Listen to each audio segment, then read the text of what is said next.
Washington, D.C., April 2, 1917, 8:30 in the evening,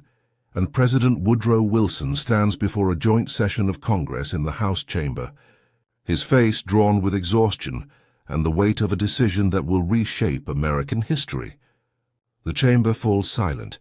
as Wilson, a former Princeton professor, who once believed deeply in keeping America separate from Europe's ancient quarrels,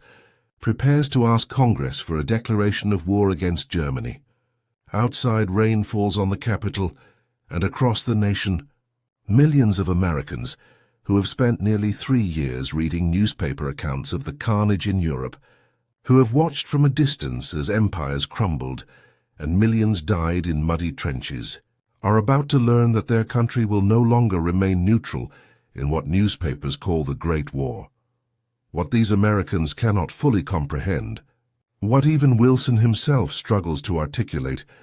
is how a nation founded on the principle of avoiding European entanglements, a nation that has spent 32 months carefully maintaining neutrality,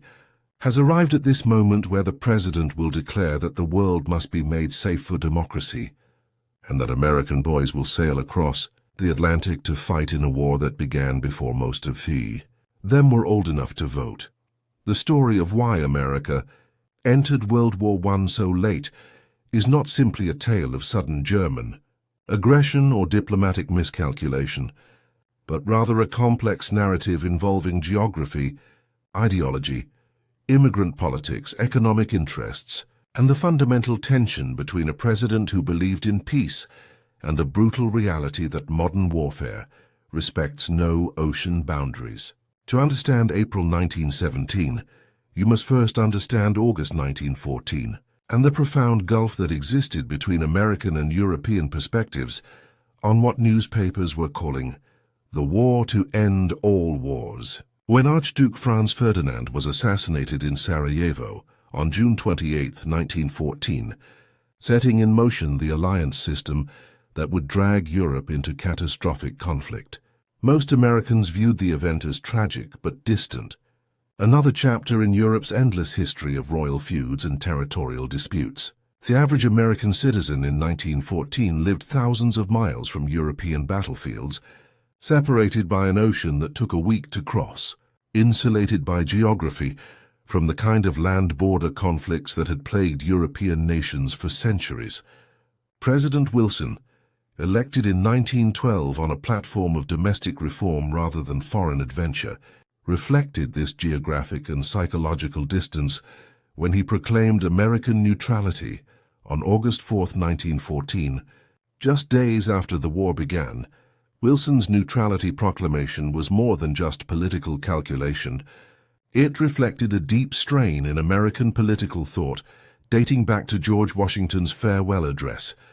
warning against permanent alliances with foreign powers, and Thomas Jefferson's admonition to avoid entangling alliances. For more than a century, American foreign policy had been guided by the principle that European affairs were Europe's business, that the United States should concern itself with its own hemisphere under the Monroe Doctrine, and that the Old World's problems need not become America's problems. This tradition of non-involvement had served the United States well, allowing the nation to grow from a collection of coastal colonies into a continental power without being dragged into the Napoleonic Wars, the Crimean War, or the countless other conflicts that consumed European resources and lives throughout the 19th century. Wilson genuinely believed in 1914 that America could remain above the fray, that the United States could serve as a neutral mediator who might eventually broker peace between exhausted combatants, and that entering the war would compromise America's moral authority and transform the nation into just another imperial power scrambling for territory and advantage. The American population in 1914 presented Wilson with a political reality that made neutrality not just preferable but practically necessary. The United States was a nation of immigrants, and millions of those immigrants or their children retained strong emotional and cultural ties to the European nations now locked in combat. German Americans, numbering over 8 million, represented one of the largest ethnic groups in the country, concentrated in cities like Milwaukee, Cincinnati, and St. Louis, where German-language newspapers flourished and German cultural societies maintained old-world traditions. These German Americans viewed the war through the lens of their heritage, seeing Germany as a civilized nation defending itself against Russian barbarism and British imperialism, and they would have violently opposed any American entry on the side of the Allies. Irish Americans, another massive immigrant group, harbored deep resentment toward Britain due to centuries of colonial oppression in Ireland, and many actively hoped for a German victory that might weaken British power and advance Irish independence. Swedish Americans, Norwegian Americans, and other Scandinavian groups tended toward neutrality or mild pro-German sentiment, having no particular love for either Britain or France. On the other side, millions of Americans with British ancestry naturally sympathized with England, viewing the war as a defense of civilization against German militarism, while French Americans, though fewer in number, passionately supported their ancestral homeland. Italian Americans initially leaned toward neutrality, since Italy began the war allied with Germany and Austria-Hungary, though this would change when Italy switched sides in 1915. Polish Americans hoped the war might lead to Polish independence from Russian rule. Slavic Americans had complicated loyalties, depending on which empire had controlled their ancestral villages. And Jewish Americans often opposed Russia due to that empire's horrific pogroms and anti-Semitic policies. This ethnic complexity meant that taking sides in the European war risked tearing American society apart along immigrant lines, creating internal conflicts that could destabilize a nation still integrating millions of recent arrivals. Wilson understood that neutrality was the only policy that could keep peace at home, while Europe tore itself apart abroad, and his public statements in 1914 and 1915 repeatedly stressed that Americans should be neutral in thought as well as deed, avoiding even mental alignment with either side. The economic dimension of American neutrality complicated Wilson's principled position because the United States quickly became the arsenal and granary for the Allied powers. Even while officially remaining neutral, American factories produced ammunition, artillery shells, rifles, and other war materials that Britain and France desperately needed. American farms shipped millions of tons of wheat, beef, and other foodstuffs across the Atlantic to feed Allied armies and civilians, and American banks extended massive loans to Britain and France to finance these purchases. By 1917, American economic interests had become so thoroughly intertwined with Allied success that a German victory would have meant financial catastrophe for major American businesses and banks, creating a powerful economic incentive for eventual American entry on the Allied side. Germany protested that American neutrality was a fiction, that selling weapons to Britain and France, while German naval blockades prevented similar trade with Germany, meant the United States was already participating in the war economically, and German leaders argued with some justification that American neutrality benefited the Allies far more than the Central. Powers Wilson defended this trade on the grounds that international law permitted neutral nations to sell to belligerents, that American businesses had the right to trade with whoever could pay for their goods, and that Britain's naval superiority rather than American policy explained why trade favored the Allies. The president genuinely believed the United States could profit economically from the war while remaining militarily neutral, serving as the great neutral market that kept both sides supplied and thereby moderating the conflict. This proved to be a naive calculation because it ignored the reality that modern industrial warfare makes economics and military power inseparable, that a nation selling arms to one side becomes an enemy in all but name to the other side, and that Germany would eventually conclude that stopping American supplies to the Allies justified any measures necessary, including actions that would drag the United States into the war. The German decision to wage unrestricted submarine warfare represents the critical turning point that transformed American neutrality from sustainable policy to impossible fiction. In February 1915, Germany declared the waters around the British Isles to be a war zone, where any merchant vessel, including those from neutral nations, could be sunk without warning. This announcement shocked Americans,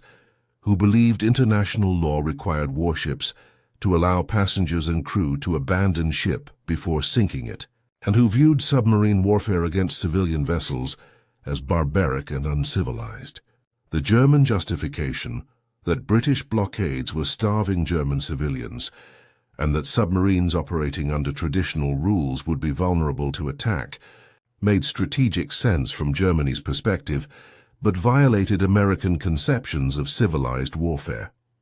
The submarine itself was a relatively new weapon, and its use against commerce represented a revolutionary change in naval warfare that existing international law had not anticipated.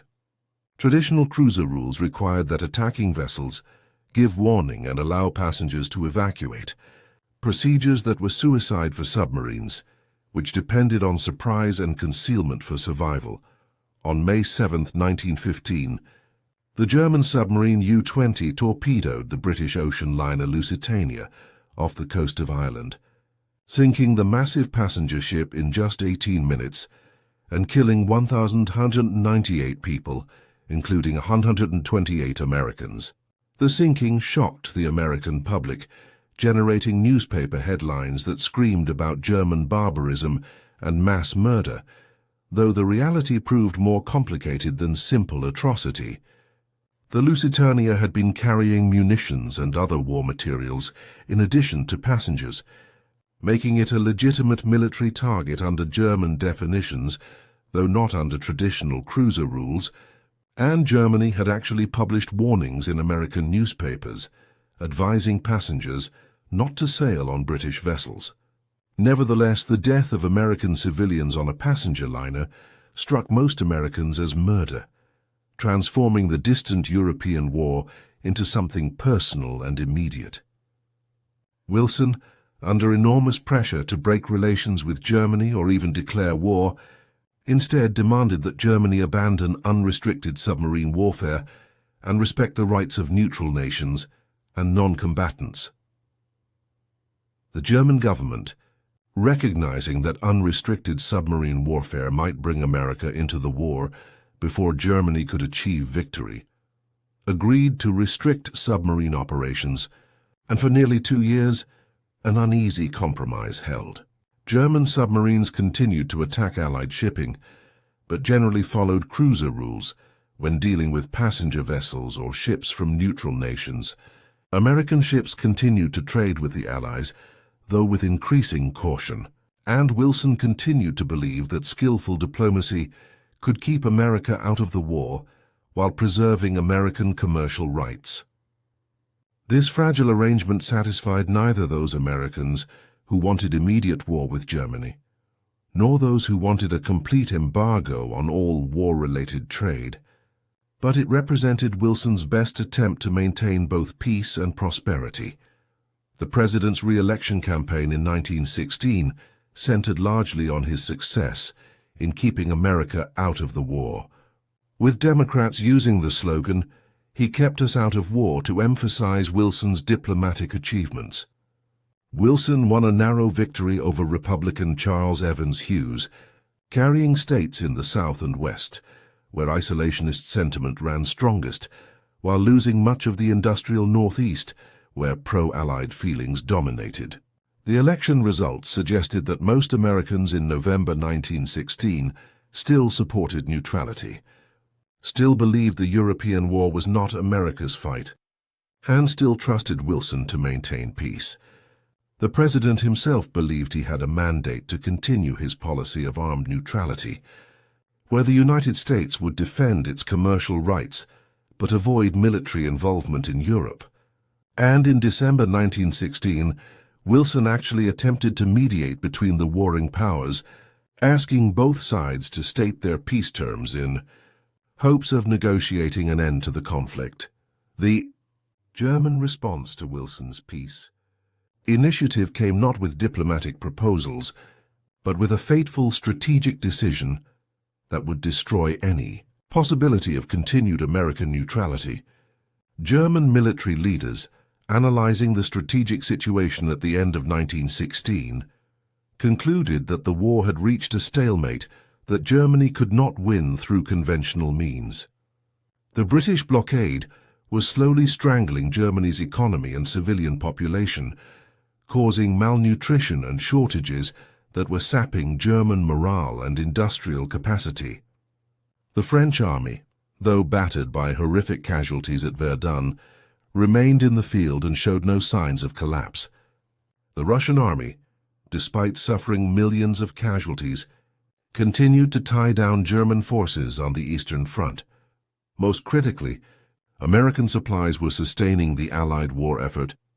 allowing Britain and France to continue fighting despite their own resource limitations. German naval strategists calculated that if submarines could sink 600,000 tons of Allied shipping per month, Britain would be forced to surrender within 6 months as starvation and supply shortages made continued resistance impossible. This calculation led to the most consequential decision of the war. From an American perspective, when, on January 31, 1917,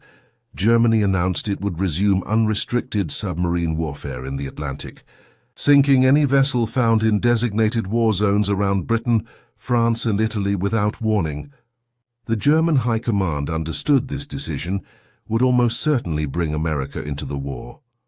But they gambled that submarines could force Allied surrender before American military power could be mobilized and deployed to Europe. German generals knew that the United States had only a tiny professional army of around 100,000 men, that American forces would require months or years of training before they could fight effectively, and that crossing the Atlantic in the face of submarine attacks would be extraordinarily difficult. The German calculation was essentially that they could win the war in 6 months of unrestricted submarine warfare, making American entry irrelevant because the war would be over before American soldiers reached European battlefields. Wilson, receiving news of Germany's decision, understood immediately that the fragile compromise preserving American neutrality had collapsed. The president broke diplomatic relations with Germany on February 3, 1917, but still hesitated to ask for a declaration of war, hoping that Germany might reverse course, or that some diplomatic solution might emerge. What Wilson needed to overcome his own reluctance and the lingering isolationist sentiment in Congress and among the American public was evidence that Germany posed a direct threat to American security, proof that this European war had become America's fight. That evidence arrived in one of the most dramatic intelligence revelations in modern history, when British cryptographers deciphered a telegram that would outrage Americans and make war inevitable. On January 16, 1917, German Foreign Secretary Arthur Zimmermann sent an encrypted telegram to Germany's ambassador in Mexico, instructing him to approach the Mexican government with an extraordinary proposal. If the United States entered the war against Germany,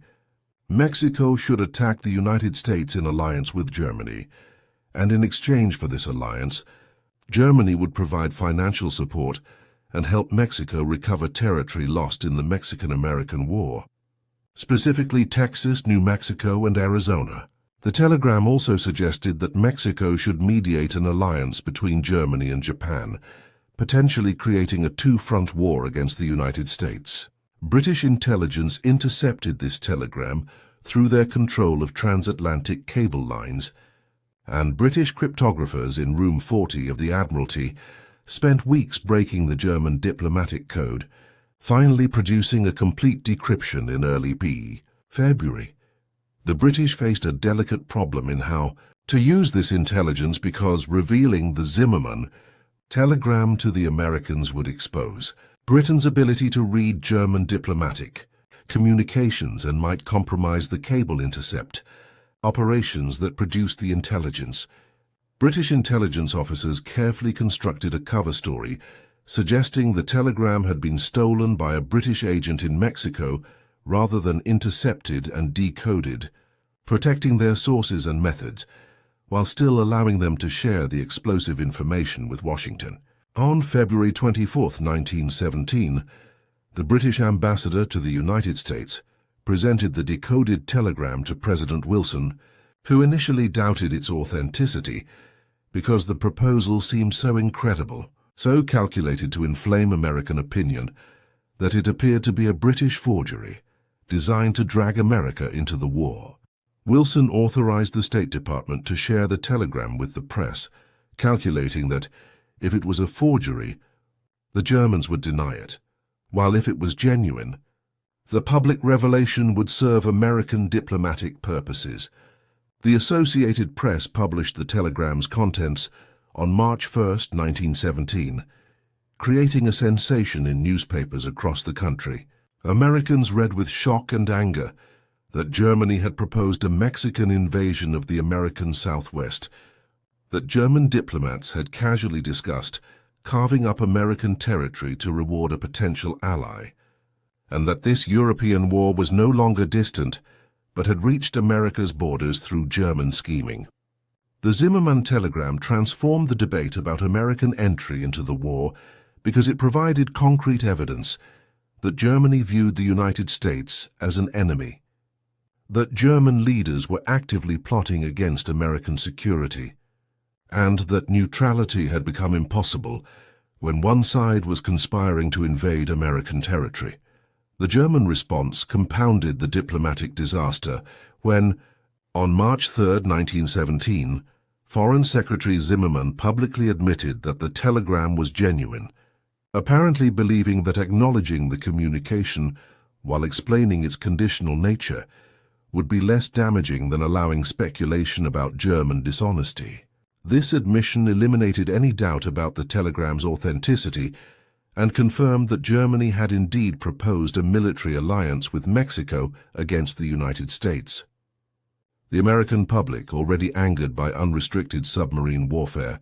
now viewed Germany as an active threat to American security, and support for war grew dramatically.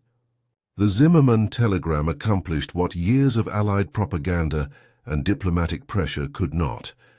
turning American public opinion decisively against Germany and creating the political conditions that would allow Wilson to lead the nation into war. Between late February and early April 1917,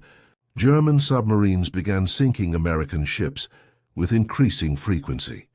turning the theoretical threat of unrestricted submarine warfare into bloody reality. The American merchant vessels Housatonic, Algonquin, City of Memphis, Illinois, and Vigilancia all went to the bottom, some with American casualties,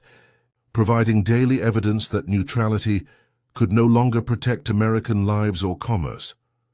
Wilson, watching American ships and sailors destroyed by German torpedoes, concluded that the United States had no choice but to enter the war. Though he struggled personally with the decision, understanding that war would transform America in ways he could not fully predict, the president who had campaigned on keeping America out of the war now prepared to ask Congress to declare war, wrapping his decision in the language of high moral purpose and democratic ideals. Wilson's war message to Congress on April 2, 1917, represents one of the most significant presidential addresses in American history, attempting to explain and justify a complete reversal of American policy. The president began by reviewing the sequence of events that had led to this moment: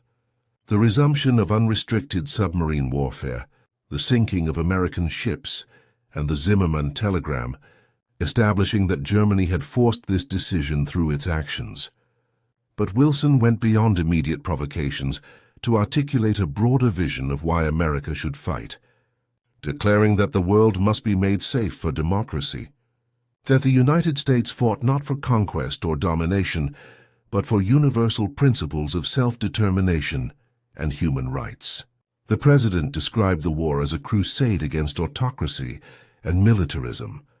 portraying American entry not as abandonment of neutrality but as fulfillment of American ideals. This rhetorical transformation of a diplomatic and military necessity into a moral crusade reflected Wilson's deep need to justify the decision to himself as much as to Congress or the public. The president genuinely believed that American participation could change the character of the war, transforming it from a sordid struggle over territory and power into a conflict with meaning and purpose. Wilson promised that American entry would ensure a just peace, that the United States would fight to establish a new international order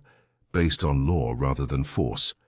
and that this war would indeed be the war to end all wars. This idealistic vision would prove tragically naive as the realities of modern warfare and the vindictive Treaty of Versailles demonstrated that wars rarely produce the transcendent outcomes their advocates promise. But in April 1917, Wilson's vision of a war for democracy resonated with Americans who needed to believe their sacrifice served higher purposes. Congress debated Wilson's war message for 4 days, with the Senate voting for war 82-6 on April 4th,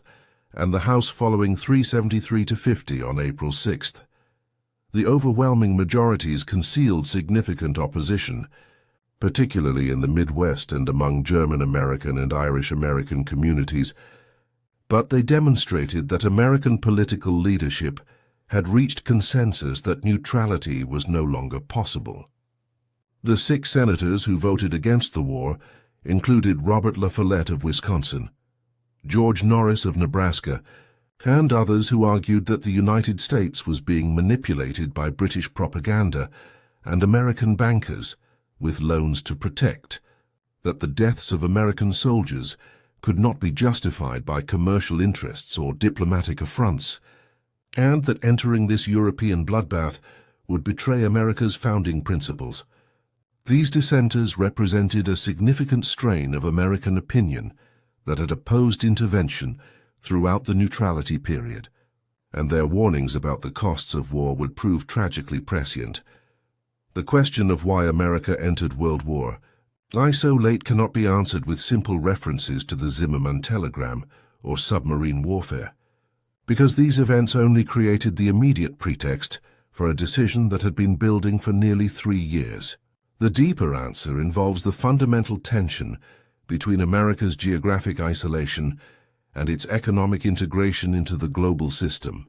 between democratic ideals and strategic necessities, between a president who valued peace and a world that had descended into total war. Wilson kept America neutral for 32 months, not because he was weak or indecisive, but because neutrality reflected genuine American interests and values, because the costs of entry appeared to outweigh any benefits, and because the president believed deeply that America could serve humanity better as a neutral mediator than as another belligerent. What changed between August 1914 and April 1917 was not Wilson's character or American principles, but the strategic situation that made neutrality impossible to maintain. German submarine warfare directly challenged American commercial rights and killed American civilians, creating casualties that demanded response. The Zimmermann telegram revealed German willingness to threaten American territory, transforming a distant European war into a conflict affecting American security. Allied dependence on American supplies and loans created economic stakes in Allied victory that made German success unacceptable to American financial interests. Most fundamentally, modern warfare's total nature meant that true neutrality was impossible. In a conflict where economic power mattered as much as military force, where submarine technology eliminated the traditional distinctions between combatants and non-combatants, and where global trade networks made every nation a participant, whether they wished to be or not. The American experience of delayed entry into World War I contains lessons that would shape American foreign policy throughout the 20th century and beyond. The painful discovery that oceans no longer provided security, that economic interest created strategic obligations, and that moral principles sometimes require military force, would influence American responses to future conflicts. The debate between isolationists and interventionists that dominated American politics from 1914 to 1917 would repeat itself in the 1930s. As Nazi Germany and Imperial Japan threatened global stability, with Americans again struggling to determine when and whether to abandon neutrality for war. The Wilsonian vision of fighting to make the world safe for democracy would become a recurring theme in American foreign policy rhetoric, though the gap between idealistic goals and messy realities would produce disillusionment and cynicism. Wilson's tragedy was that he entered the war too late to shape its conduct but early enough to suffer its consequences. That American forces arrived when the European powers were exhausted and bitter but not yet defeated, making American idealism seem naive rather than inspiring. The president's dream of a just peace and a League of Nations to prevent future wars would crash against the rocks of European vindictiveness and American isolationism, with the Senate ultimately rejecting the Treaty of Versailles and American membership in the League. The war that Wilson promised would end all wars instead created the conditions for an even more terrible conflict 20 years later, demonstrating that good intentions cannot overcome historical forces and that wars rarely produce the outcomes their initiators envision. For the soldiers and sailors who would fight in France, for the families who would send their sons across the Atlantic to die in places they had never heard of, for the American society that would be transformed by mobilization and war, the question of why America entered so late would seem bitterly irrelevant. What mattered was that they were going, that the decision had been made, and that American blood would now mix with European blood in the mud of the Western Front. The delay of 32 months meant that American forces missed the war's opening battles and early carnage, but it also meant they arrived when both sides were approaching exhaustion, when American fresh troops and industrial power could tip the balance decisively toward Allied victory. Whether this timing was fortunate or tragic depends on whether you value the lives saved by delayed entry or the principle that democracies should fight tyranny immediately rather than waiting for direct threats. The transformation from Wilson's August 1914 neutrality proclamation to his April 1917 war message represents more than just a change in policy. It marks America's transition from a regional power focused on its own hemisphere to a global power accepting responsibility for international order. The Spanish-American War of 1898 had given the United States overseas territories and colonial ambitions, but World War I made America a major player in European affairs for the first time, ending the traditional policy of avoiding entangling alliances. The men who sailed to France in 1917 and 1918 were not just fighting Germany. They were establishing America's role as a guarantor of international stability, a role that would define American foreign policy for the next century. As President Wilson sat in the White House on April 6, 1917, receiving news that Congress had declared war, he reportedly confided to an aide his fear about what he had set in motion, expressing concern that war would change America, that the crusading spirit he had invoked would lead to intolerance and oppression of dissent, and that the idealistic goals he had articulated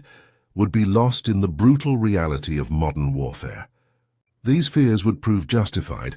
as wartime hysteria led to persecution of German Americans, suppression of anti-war voices, and a coarsening of American political discourse. But the die was cast, the decision made, and within months,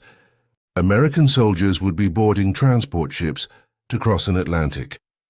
that no longer protected America from Europe's wars. The question of why America entered the war so late has no single answer because it reflects the